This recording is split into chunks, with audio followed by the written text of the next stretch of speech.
An Iranian missile strikes a residential building in central Israel, killing at least 8 and injuring over 30.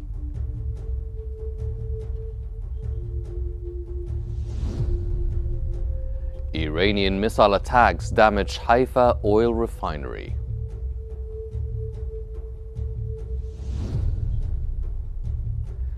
And the Israeli media reports the 98th Division has been withdrawn from Gaza and redeployed to other fronts.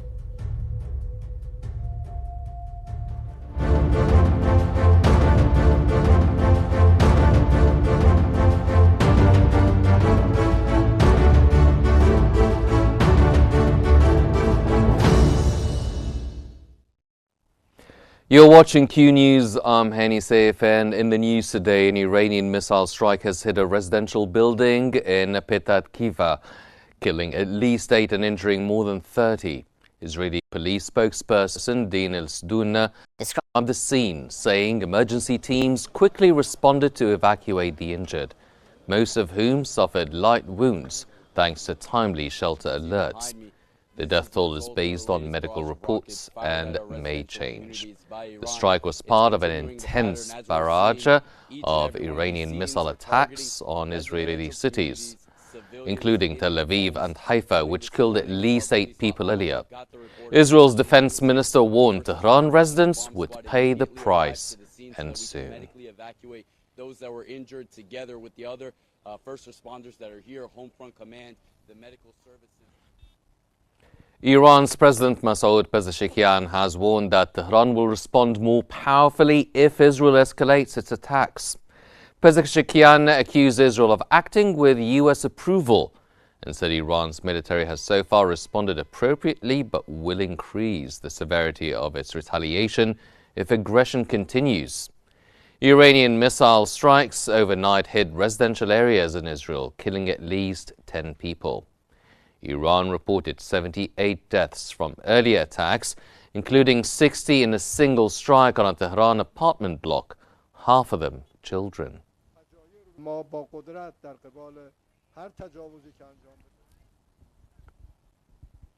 Iran's foreign ministry spokesperson Ismail Baghai has accused the United States of supporting Israeli attacks on Iranian targets, saying Washington's involvement has undermined ongoing diplomatic negotiations.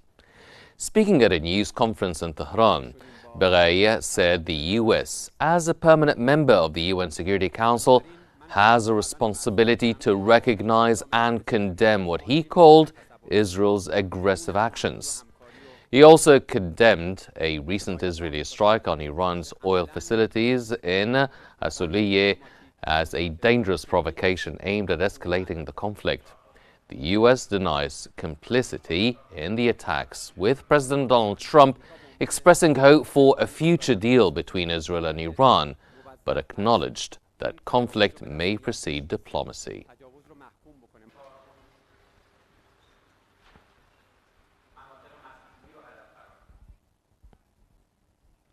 Iran's military spokesman Reza Sayed has issued a stern warning urging Israel to leave the Palestinian-occupied territories as tensions between the two nations continue to escalate. Reza Sayed stated that Iran possesses a complete database of all sensitive and critical Israeli locations and vital points. He urged civilians not to allow the Israeli regime to use them as human shields, and warned against residing or moving near these areas, adding that staying in underground shelters would not guarantee their safety. This warning follows Israel's surprise attack known as Operation Rising Lion, which targeted Iran's top military command and nuclear facilities.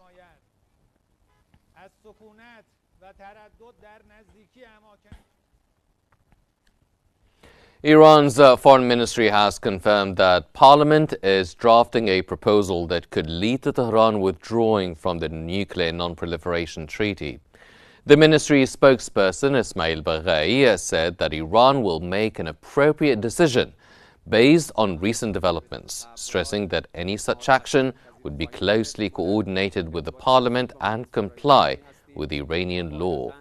The NPT, signed by Iran in 1970, commits signatories to peaceful nuclear development and cooperation with the IAEA. While no formal decision has been made, the draft bill signals mounting pressure within Iran's political system in response to international accusations and military strikes.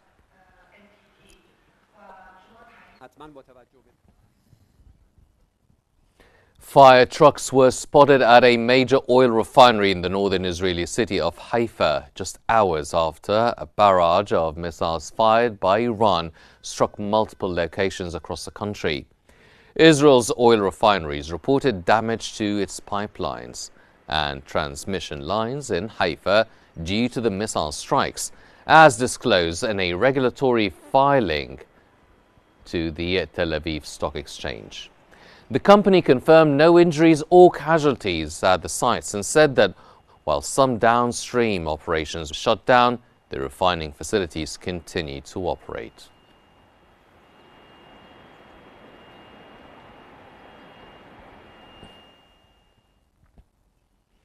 Israeli Prime Minister Benjamin Netanyahu has stressed that Israel is facing existential threats from Iran's nuclear ambitions and ballistic missile arsenal. He highlighted that Israel acted just in time to prevent Iran from advancing its nuclear program and missile capabilities, which could have devastating consequences in the coming years. He recounted past challenges in rallying international support against Iran's nuclear program and detailed Israel's ongoing campaign to defeat Hamas, including efforts to rescue detainees.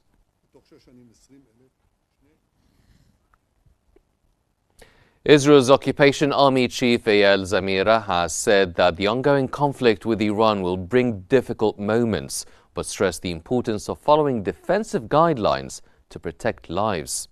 He praised security forces for their efforts and vowed that anyone harming Israelis will pay a heavy price. Zamir also reaffirmed Israel's commitment to recovering detainees held by Hamas. The clashes between Israel and Iran have intensified since Friday's strikes targeting Iran's nuclear and missile programs, raising fears of a broader regional war.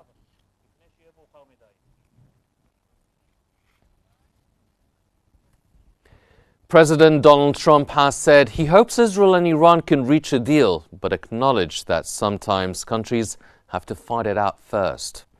Trump affirmed that the United States will continue to support Israel's defense. When asked about efforts to de-escalate tensions, he expressed cautious optimism, but did not specify whether he had urged Israel to pull strikes on Iran. Well, I hope there's going to be a deal. I think it's time for a deal, and we'll see what happens. And for more analysis, we now move to Hela Al-Hamalawi in our newsroom. Hela. Thank you very much, Henny. For more on this, we're joined by Dr. Ashraf Akka, political analyst, speaking to us from Ramallah. Welcome to Qnews, Mr. Akka. Now, will the ongoing war between Israel and Iran continue for weeks, or do you expect some kind of intervention to stop the war for now?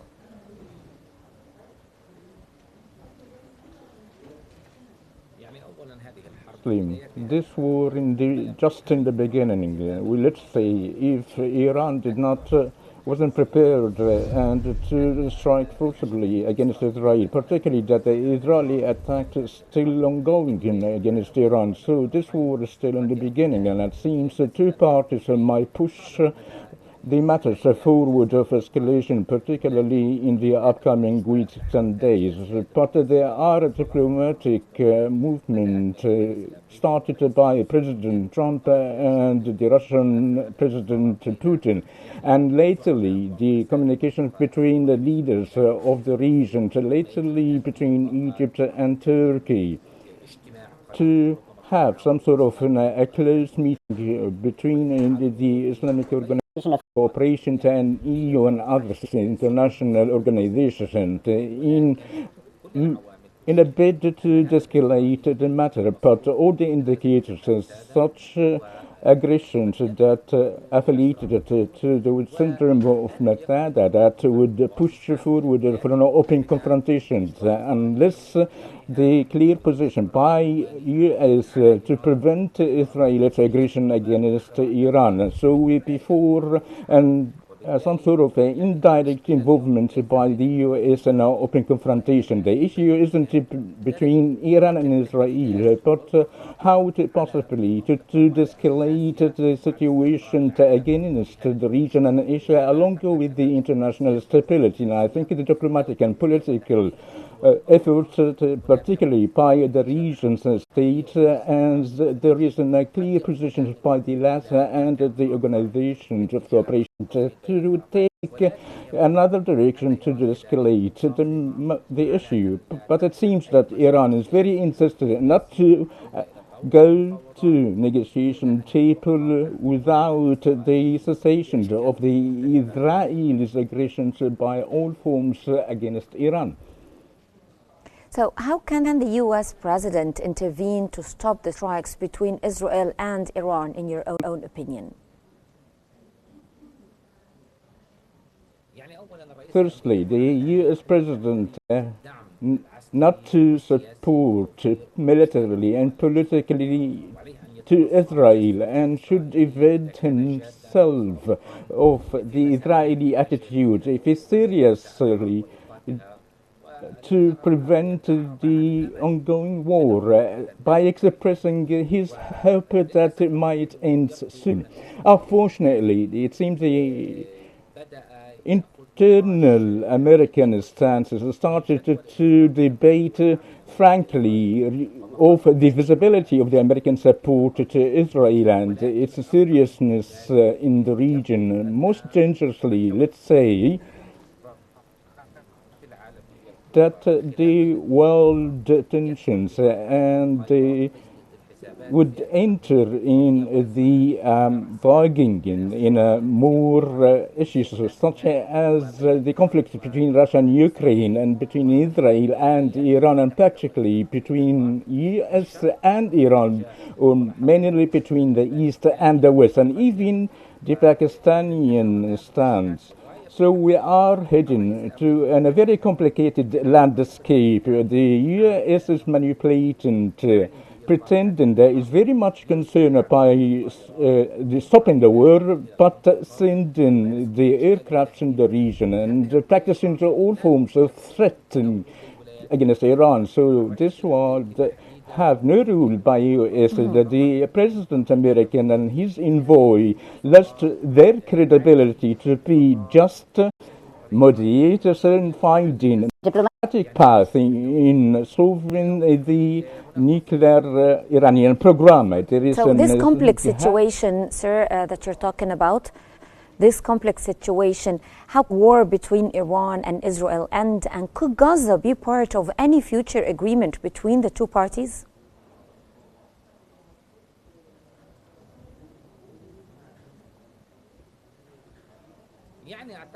I think it is true. If the whole world intervened seriously and the region imposed its stances, on top of which Egypt, particularly that President al-Sisi proposed an initiative for the safety of the region and to make it free of nuclear weapons. Hence, all issues will be tackled, on top of which the war between Iran and Israel and the war in Gaza would be one of the most importantly hot files in the path. So that will create an comprehensive prospection that will put the active players before their responsibilities and to return to respect the international laws and conventions, and hence it would be how it is possible to have Gaza as a part of it and to end this war in the diplomatic path, not only between the two countries, but would change the whole region with respect to prosperity.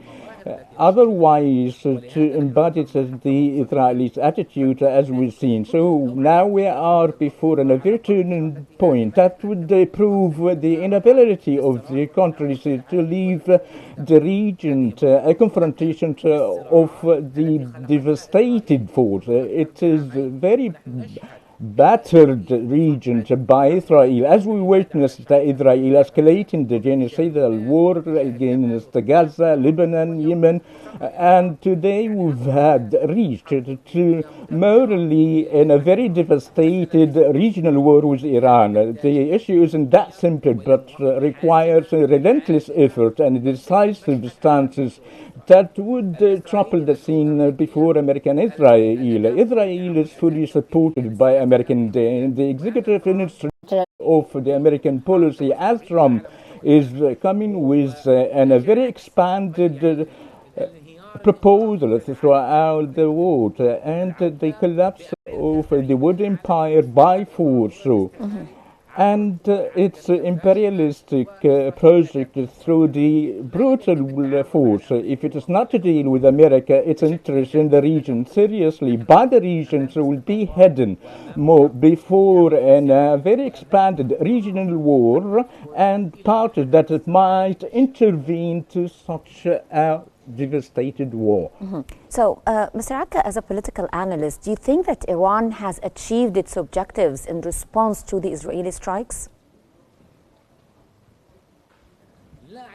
I do not think so up till this moment, particularly to the nature of the Iranian calculus up till this moment, that is trying to monitor the international stances and trying to get a legitimacy in any upcoming strategic response against Israel and taking international legitimacy and pave the ways to the international institutions, and on top of which the IAEA, other institutions such as the Security Council and the Regional Council, such as the LAS and the Islamic Organization of Islamic Cooperation, in condemning Israel. But it seems that Iran is prepared for a great response to capitate to the Israeli leadership, as Israel is targeting the political leaders and targeted the headquarters of the Iranian Ministry of Foreign Affairs. We are heading in a great escalation. Up till this now,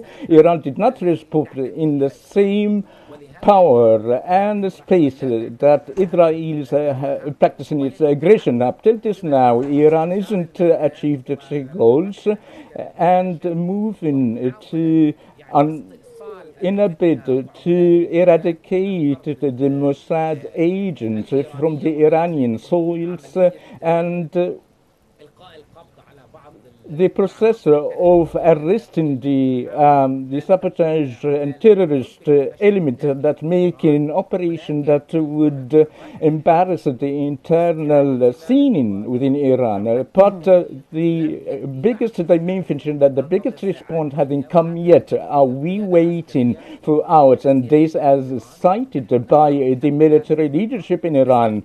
We haven't responded yet by using a very qualitative missiles of very explosive warheads and explosive materials that should push Israel to pay its aggressions and its assassinations of the military leaders as well as the nuclear scientists of Iran.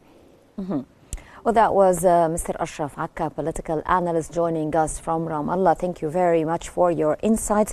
Now we go back to you, Hani, in our studio to resume our bulletin. Thank you, Hela. Moving on, Jordan's King Abdullah II has reaffirmed the country's firm stance against becoming a battleground for any conflict. During a phone call with the Greek Prime Minister, Kyriakos Mitsotakis, the two leaders discussed ways to halt the ongoing regional escalation. King Abdullah emphasized the importance of international efforts to achieve a comprehensive de-escalation, warning of the consequences of Israel's recent strike on Iran for regional security and stability.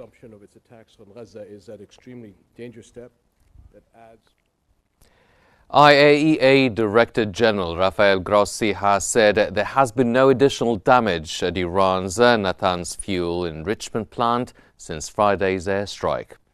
Grossi confirmed no physical attack occurred on the site's underground cascade hole, though power loss may have harmed centrifuges. No damage was reported at the Fordo enrichment plant, Khundab heavy water reactor, Bushehr nuclear plant or Tehran research reactor. However, 4 buildings were hit at the Isfahan nuclear site. Grossi stated the UN watchdog will maintain its presence in Iran and resume inspections once conditions are safe.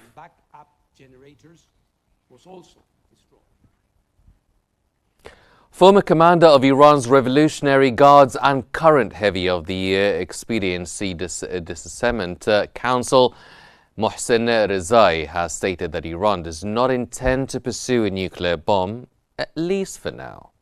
He emphasized that Iran continues to uphold the Supreme Leader's fatwa against nuclear weapons, but hinted that the future remains uncertain.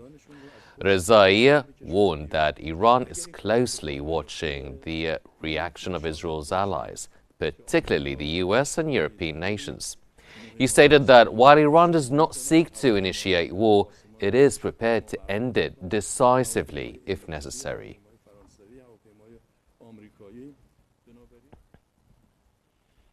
China has expressed its readiness to play a constructive role in easing tensions between Israel and Iran, urging both sides to resolve their differences through dialogue. Chinese Foreign Ministry spokesperson Gu Jikon said that Foreign Minister Wang Yi had spoken with his Israeli counterpart over the weekend to encourage diplomatic solutions. He added China remains committed to supporting peaceful negotiations on the Iranian nuclear issue and creating a favorable environment for political resolution.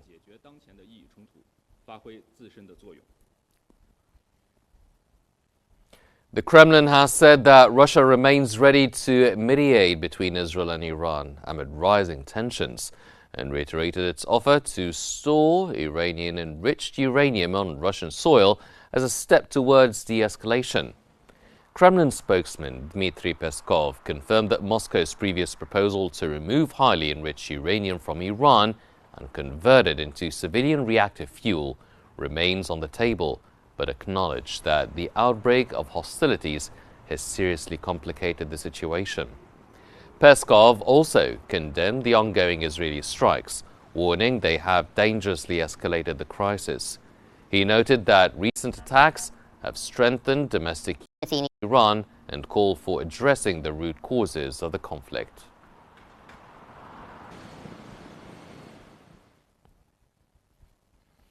As violence escalates between Israel and Iran, leaders of the Group of 7 industrialized democracies have convened in Kananaskis to address the mounting crisis. German Chancellor Friedrich Merz outlined the summit's key goals related to the crisis: preventing Iran from acquiring nuclear weapons, supporting Israel's right to self-defense, avoiding further escalation, and promoting diplomatic efforts to resolve the conflict peacefully. The leaders plan to issue a joint statement calling for de-escalation and renewed diplomatic engagement.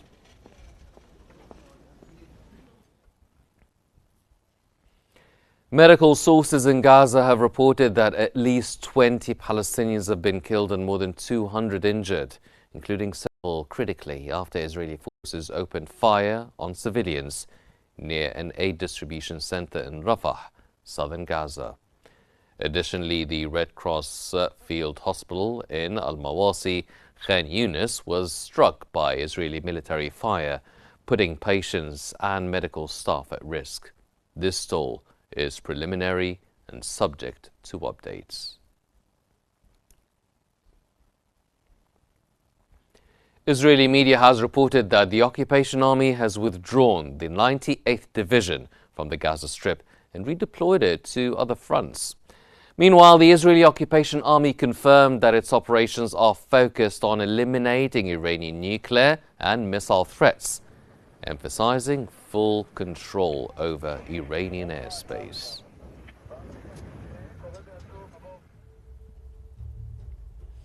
These are all the news we have for now, but here's a reminder of today's main stories. Iranian missile strikes a residential building in central Israel, killing at least 8 and injuring over 30.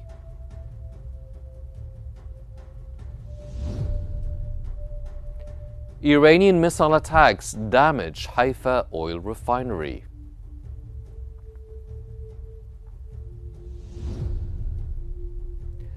And the Israeli media reports the 98th Division has been withdrawn from Gaza and redeployed to other fronts.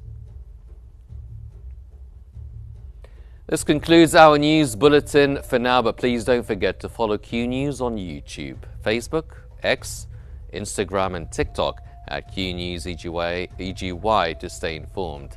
Thank you for watching and stay tuned for more updates here on Q News.